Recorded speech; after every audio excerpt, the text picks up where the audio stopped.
Olá, alunos do sexto ano do Colégio Mahatma Gandhi, espero que todos estejam bem. Nesse vídeo, nós vamos dar continuidade aos nossos estudos sobre substantivos. Bom, gente, vamos para a aula 2 sobre os substantivos. Flexão dos substantivos. Vamos ler essa tirinha. Cuidado com os pés sujos, Cascão. Tive o maior trabalho para limpar o chão. Tá bem, mamãe. Então, observe que no primeiro quadrinho, o Cascão, que a mãe pede para o Cascão limpar os pés, então está no plural. O chão está no singular e é uma palavra no masculino. E mãe também está no singular e é uma palavra no feminino. Lembrando que o Cascão não está mais assim, né? Agora, devido a todos esses problemas que existem, o Cascão agora lava as mãos direitinho. Bom, pessoal, então nós vamos rever hoje que os substantivos, eles flexionam-se em gênero, masculino e feminino, número singular e plural, e grau aumentativo e diminutivo. Entendemos por substantivos masculinos os que são precedidos pelos artigos o, e as formas pronominais meu, teu, seu, como nos exemplos o cozinheiro, o gato, o doutor, o cantor, o teatro, um café, os pés.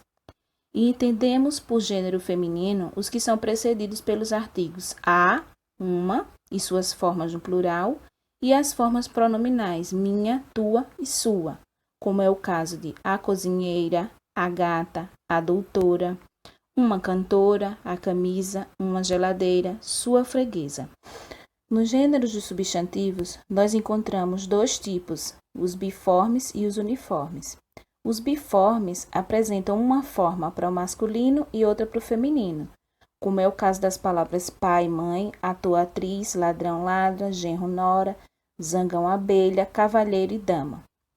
Vemos que encontramos uma forma para o masculino, uma forma de escrita para o masculino e uma forma de escrita para o feminino. E no uniforme, é uma única forma para os dois. Então, aqui, ó, o gerente, a gerente, o intérprete, a criança, o cônjuge, o jacaré, a palmeira. Então, independentemente de ser masculino e feminino, nós encontraremos apenas essa escrita para designar os dois. Dentro dos substantivos uniformes, nós classificamos em epicenos, sobrecomuns e comuns de dois gêneros. Os epicenos utilizamos apenas para animais e plantas, eles são invariáveis, ou seja, diferencia-se pelo emprego da palavra macho ou fêmea. Então, quando eles são invariáveis é que não muda, sempre fica da mesma forma. O que vai diferenciar é o emprego da palavra macho e fêmea, como sussuarana macho, sussuarana fêmea, mamoeiro macho, mamoeira fêmea. Os sobrecomuns referem-se aos humanos, a criança, sendo do sexo masculino e feminino, e o indivíduo, seja do sexo masculino ou feminino. E comum de dois gêneros admite a mesma forma para o masculino e para o feminino. Para diferenciá-lo, colocamos antes deles um artigo, um pronome, um adjetivo, que é aquele determinante que tanto falamos. Para identificar nesse comum de dois gêneros a diferença, é necessário observar o determinante. No caso, o jornalista, a jornalista, um paciente ou uma paciente. Vamos agora para a flexão de número. Então, nós entendemos que os substantivos, eles mudam de singular para o plural. O singular entende-se quando é apenas um objeto, uma substância só. E no plural, nós entendemos que é mais de uma. Para colocarmos essas palavras no plural, a língua portuguesa estabelece algumas regras. 1. Quando acrescenta-se S apenas nas palavras terminadas por vogais ou ditongos, no caso aqui vogais, maçã, maçãs, filho, filhos. Também acrescentamos S quando a palavra termina com N. Aos substantivos terminados com R, S ou Z, acrescentamos o ES, como júnior, júniores, caracteres, caracteres. Se a palavra termina com S, o que nós percebemos é que o que vai determinar o plural é o determinante. Ela não muda. Por exemplo, o lápis, os lápis. O pires, os pires. Então, o determinante é que vai para o plural. Quando a palavra termina em L ou IL, nós acrescentamos o IS, como é o caso de pardal, se tira o L e coloca IS. Anel, tira o L e coloca IS. Quando termina em ão, troca-se por ãos ou por ães, como é o caso de cidadão, cidadãos, cristão, cristãos, verão, verões, vilão, vilões. Quando termina em x, elas são invariáveis, ou seja, ela não muda, fica do mesmo jeito. Como também o que vai determinar a diferença delas é também o determinante, como na palavra o clímax, os clímax. Terminados com M, troca-se por NS. Então, a palavra terminou com N, vou colocar no plural, acrescento o NS, como é no caso do jardim, jardins, nuvem, nuvens, som, sons. Vamos ao plural dos substantivos compostos. Quando a palavra composta ela é composta sem o hífen, nós seguimos a regra normal dos substantivos simples, como é o caso de aguardente, aguardentes e girassóis. Quando a palavra ela é composta por hífen, nós analisamos. Se ela for composta por dois substantivos, as duas palavras vão para o plural. Se ela é composta por um substantivo e um adjetivo, também as duas palavras vão para o plural, como é o caso de boias frias. Se essa palavra é composta por um numeral ordinal e um substantivo, também as duas palavras vão para o plural, como é o caso de quintas-feiras. Se a palavra é composta por um prefixo e um substantivo, apenas o substantivo vai para o plural, como é o caso de ex-alunos. Se a palavra é composta por um verbo, ou seja, indica uma ação, e por um substantivo, apenas o substantivo vai para o plural, como é o caso de guarda-costas.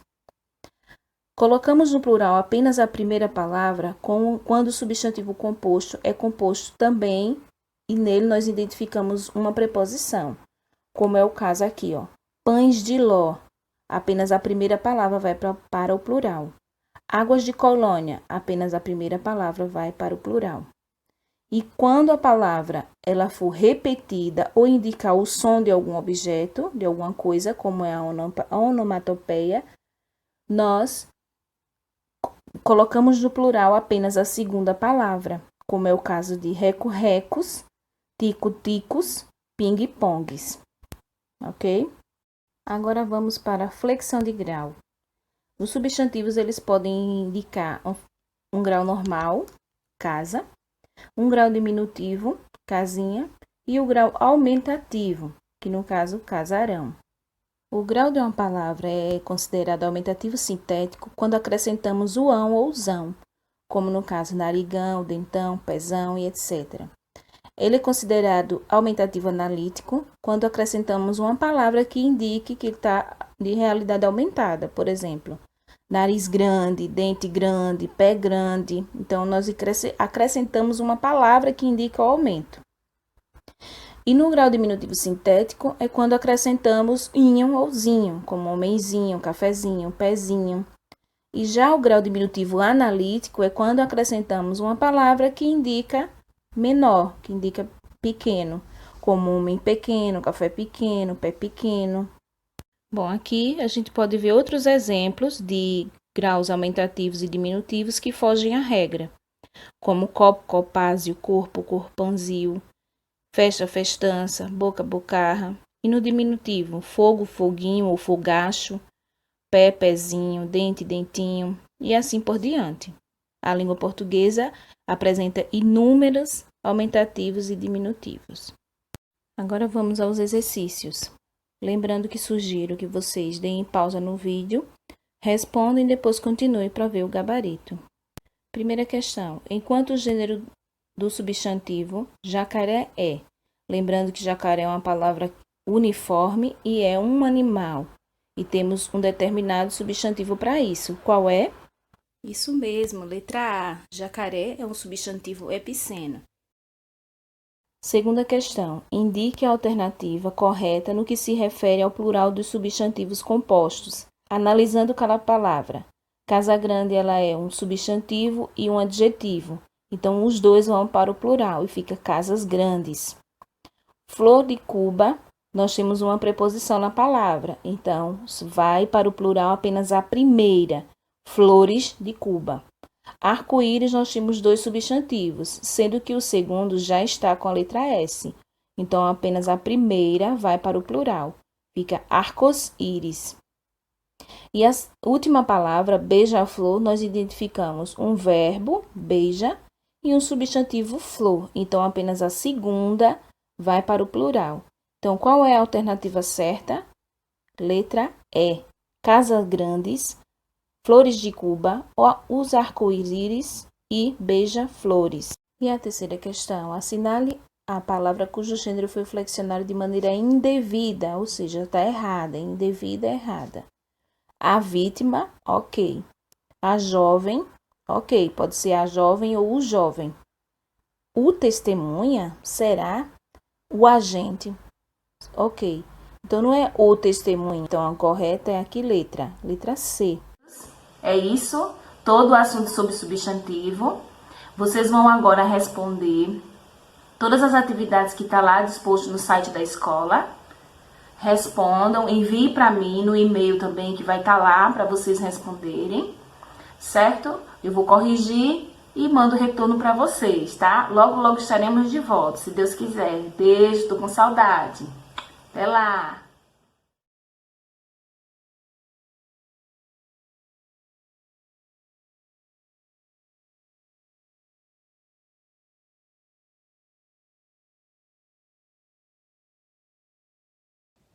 Olá, chicos e chicas, como vocês estão?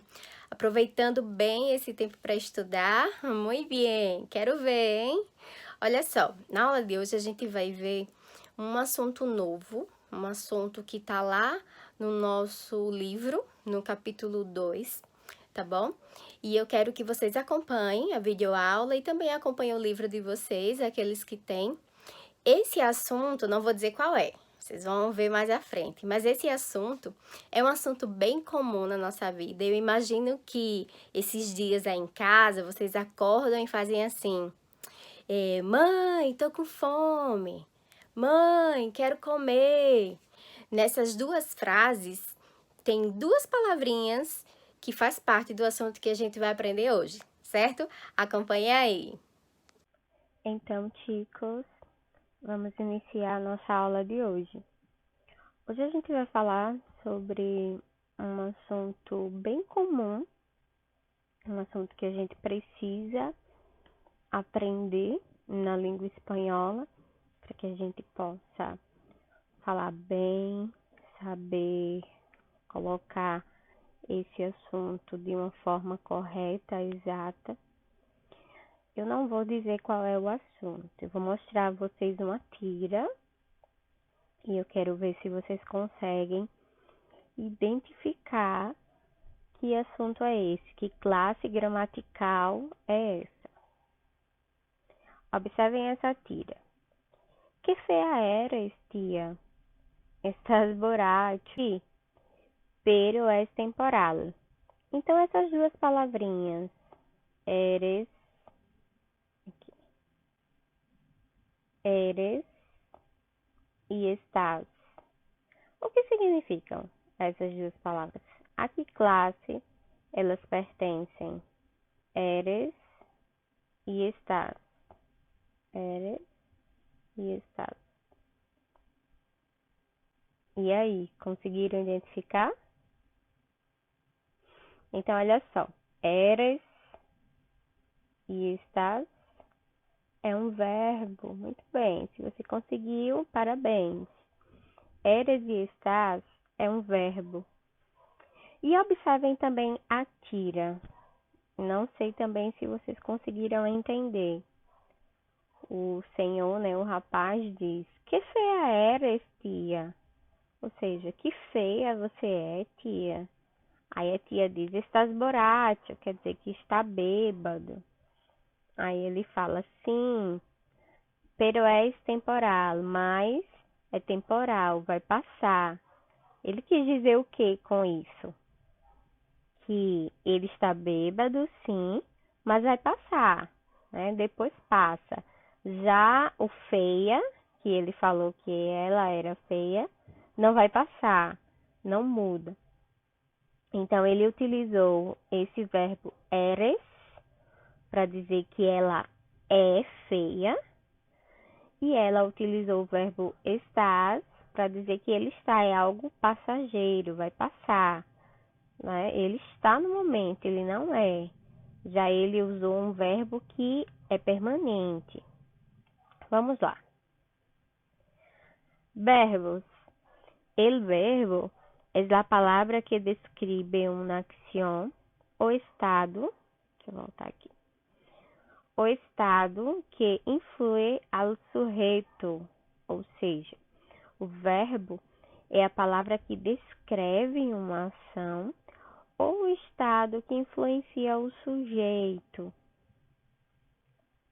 Basicamente, podemos dizer que o verbo é el que indica que acción realiza el sujeito de uma oração e que pode expressar estados de ânimo, sentimentos, acciones, atitudes ou estados. Ou seja, a gente basicamente pode dizer que o verbo é aquela palavrinha que vai indicar uma ação que o sujeito realiza, uma ação que o sujeito realiza. O verbo ele também vai poder expressar um estado de ânimo, um sentimento, ações, já falei, ou alguma atitude, ou um estado que você está, que você se encontra. El verbo puede modificarse para concordar con la persona, el número, el tiempo, el modo y el aspecto que posea el sujeito del qual se habla. Ou seja, o verbo ele pode se modificar para concordar com a pessoa. Quando a gente fala de pessoa, persona, a gente está falando de quê? Pessoa quer dizer as pessoas, né? Os pronomes, a quem a gente se refere, a quem a gente está identificando. Quando a gente fala de número, não é 1, 2, 3. Número quer dizer singular e plural. El tiempo, tempo a gente vai se referir a presente, que é uma ação de agora, passado ou futuro. Isso é que é o tempo. O modo, nós sabemos que existem 3 modos: o modo indicativo, o modo subjuntivo e o modo imperativo. E também ao aspecto que possui o sujeito ao qual se fala. La utilização de um verbo dentro de uma oração, o que é uma oração? Uma oração, uma frase, recebe o nome de conjugação e os verbos podem ser regulares ou irregulares. Ou seja, a utilização de um verbo dentro da frase, dentro de uma oração, ela vai receber o nome de conjugação. E os verbos eles podem ser regulares ou irregulares. Na frase, a gente nunca pode jogar o verbo lá de qualquer forma. A gente precisa conjugar o verbo, precisa concordar o verbo com as outras palavras, certo? E os verbos, eles podem ser regulares ou irregulares. Esses que a gente vai estudar hoje são verbos irregulares. Verbos irregulares são aqueles verbinhos que mudam o radical do verbo, o início do verbo, e cada um tem um jeito de ser conjugado. Vamos prosseguir. Esses verbos que a gente vai ver, eles estão no presente de indicativo. Presente de indicativo. Que é o presente de indicativo. E é aquele tempo verbal que indica um hecho actual, contínuo ou permanente. O que seria um hecho? O que é hecho? Hecho quer dizer um fato, um acontecimento. Então, o presente indicativo ele indica um acontecimento atual, contínuo ou pode ser também permanente.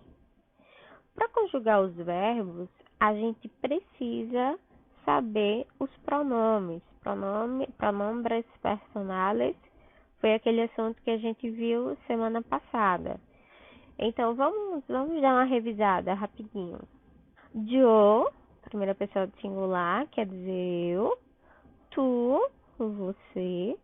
Ele ou ela, também tem usted, né? Que é um pronome que a gente utiliza numa fala, numa conversa formal. Aí o plural nós temos aí nosotros, que significa nós, vosotros, que significa vocês, e ellos e ellas, que significa eles, elas, e ustedes, que são senhores ou senhoras. Então, sabendo já os pronomes, fica mais fácil da gente conjugar o verbo. Primeiro verbo, verbo ser. Lembrando que todos esses verbos que a gente vai ver aqui são verbos irregulares, certo? Então, eu vou conjugar o verbo, vou dar um tempinho para que vocês possam conjugá-lo junto comigo, tá bom? Vamos lá. Então, yo soy, tú eres, él es, nosotros somos, vosotros sois e ellos son. Então, observe que nós temos aí a conjugação do verbo ser e observe que algumas pessoas, a maioria, né, todas praticamente, mudaram o início do verbo, mudaram o radical do verbo, por isso que ele é um verbo irregular. Então, vamos ver uma imagem que utiliza algumas frases conjugando o verbo ser. Nós temos aí, ellas son valientes, elas são valentes, es maço, é maço, soy Roberta, sou Roberta, eres engenheira, és engenheira, e ele é de Alemanha, ele é de Alemanha. Então, observe que são frases bem simples, frases que não precisa nem pegar um dicionário para traduzir, né? São frases que a gente consegue identificar. E são frases que a gente usa no nosso dia a dia. Agora vamos ver o verbo estar. Eu vou conjugar e vou dar um tempo para que vocês conjuguem aí também. Yo estoy, tú estás, él está, nosotros estamos, vosotros estáis e ellos estão. Então, o verbo estar, ele é conjugado desta forma em espanhol, bem parecido do português, mas tem algumas modificações. Vamos ver uma frase utilizando o verbo estar conjugado. Olha só. Ellos estão em el cine. Eles estão no cinema. Então, observe que eu conjuguei o verbo estar, né? Estão, mas eu concordei com a pessoa da frase, com o sujeito da frase, que são eles. Se são eles, são eles, tá? Então, eles estão. Eles estão. Vamos lá agora ver um pouco da diferença do ser e do estar. Aqui nós temos várias palavras que podem ser conjugadas com os dois verbos e eu vou escolher o pronome yo, a primeira pessoa do singular. Pronome yo para conjugar aí o verbo ser e estar na primeira pessoa. Então, o verbo estar. Yo estoy ocupado, yo estoy alegre, yo estoy interesado, yo estoy vivo, yo estoy disponible, yo estoy preparado, yo estoy acostumbrado, yo estoy orgulhoso, yo estoy emocionado, yo estoy satisfecho. Já o verbo ser. Soy romântico, soy criativo, soy rebelde, soy tímido, soy optimista, soy divertido, soy fantasioso, soy ingenioso, soy alegre, soy sincero, soy feliz, soy tenaz, soy honesto, soy amable, soy bueno e por aí vai. Então, o que é que vocês conseguem observar nesses dois verbos? Observe que o estar a gente usa para algo bem rápido, algo temporal, algo que não é permanente. Já o verbo ser, a gente vai usá-lo para coisas permanentes, para fatos permanentes. Observem aí o uso de ser e estar. Então, ser apresenta qualidades permanentes de pessoas e coisas. Ou seja, o verbo ser, ele vai utilizar os verbos conjugados para apresentar qualidades que são permanentes de pessoas ou também pode ser de coisas. Já o verbo estar, ele descreve um estado temporal de coisa ou um lugar. Então, já o temporal, ele vai ser usado para coisas rápidas, não coisas permanentes. E o verbo tener? Tener significa ter. Eu vou conjugar e vou dar um tempo para que vocês possam também. Yo tengo, tú tienes, él tiene, nosotros tenemos, vosotros tenéis e ellos tienen. Então, o verbo tener, que é o verbo ter, é conjugado desta forma em espanhol. Lembrando que essas duas pessoas, tenemos e tenéis, eles não sofrem alteração, tá? Em espanhol, nosotros e vosotros são duas pessoas que não sofrem alterações do verbo em espanhol. Agora o verbo llamar-se. O verbo llamar-se é um pouquinho diferente de ser conjugado dos demais. Por quê? Porque ele é um verbo pronominal. Professora, o que é isso, verbo pronominal? Verbo pronominal são aqueles verbinhos que são acompanhados obrigatoriamente por pronomes. Então, observe aí, ó. Yo me llamo, tú te llamas, él se llama, nosotros nos llamamos, vosotros os llamáis e ellos se llaman.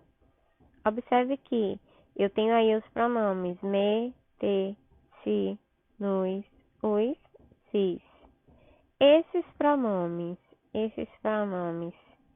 eles são obrigatórios. Eu posso dizer assim, ó, me llamo, como eu posso dizer yo me llamo, Eu só não posso dizer yo llamo. Eu não posso cortar esses pronomes aí. Eu preciso pronunciá-los antes do verbo normal estar conjugado. Eu deixei aqui uma tirinha para vocês. Aqui eu já falei que o verbo llamar-se é um verbo pronominal e por isso quando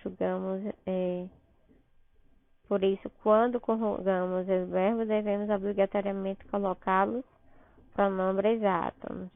Não tem como conjugar verbos pronominais sem usar os pronomes átomos, certo? Então, aqui nessa tira, tem duas frases que conseguem nos explicar bem, demonstrar como é que a gente usa o verbo llamar-se. Então, como te llamas? Yo me llamo Sofia. Observem que, como te llamas, ela está usando o verbo llamar-se, llamas, e ela também usou o verbo llamar-se, só que de outra forma, em outra pessoa, tá bom? Então é isso, chicos. Espero que vocês tenham aproveitado bem essa aula. Estudem e hasta luego. Besitos.